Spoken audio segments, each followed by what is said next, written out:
Hello friends, இன்றைக்கி நம்ம 23வது class தான் பார்க்க போகிறோம். ஓகே, இன்றைக்கும் பீகாக் தான் பார்க்க போகிறோம். ஸோ பீகாக் கிளாஸ் வந்து இன்னும் ஒரு கிளாஸோட முடிய போகுது.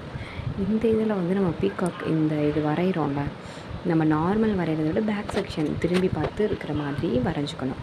வரைஞ்சிட்டு நெக்ஸ்ட்டு உள்ளே நம்ம ஹம்ஸ் தான் கொடுப்போம் எப்பயுமே. ஓகேவா? இங்கே நான் எப்படி கொடுக்குறேன்னா, இப்போ வரைஞ்சி கட்டினால ஃபெதர் மாதிரி நான் கொடுத்துக்கிறேன். ஓகேவா? ஹம்ஸ் இல்லாமல் ஃபெதர் மாதிரி கொடுத்துட்டு நெக்ஸ்ட்டு ஒரு இந்த ஒரு இது மாதிரி வரைய போகிறோம். கோட்டை சொல்லுவாங்கள்ல, கோட்டல், மதில் சுவர், அந்த மாதிரி ஒரு பில்லர் இப்போ க்ரியேட் பண்ணிக்க போகிறோம். இது easy way to create a pillar. ஓகேவா?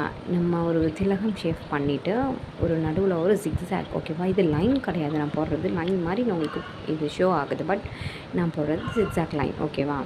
இப்போ திரும்பி ஹம்ஸ் அண்ட் டாட்ஸ் கொடுத்து நம்மளோட ஹடி போர்ஷனை ஃபில் பண்ணிவிட்டு நெக்ஸ்ட்டு அப்பர் போர்ஷனுக்கு நம்ம ஒரு கோட்டை மாதிரி வரைய போகிறோம். இது வந்து மசூதி சுவர் அந்த மாதிரி ஒரு இது தான் வரைய போகிறேன். நெக்ஸ்ட்டு உள்ளே வந்து நான் என்ன கொடுத்துருக்கேன்னா டாட் கொடுத்துருக்கேன். வெறும் ஃபில்லிங்ஸ் மட்டும் கொடுக்கல, பெரிய டாட்ஸ். ஓகேவா? நெக்ஸ்ட்டு வந்து ஒரு ஸ்மாஷ் அப் மாதிரி ஒன்று கொடுத்துருக்கேன்.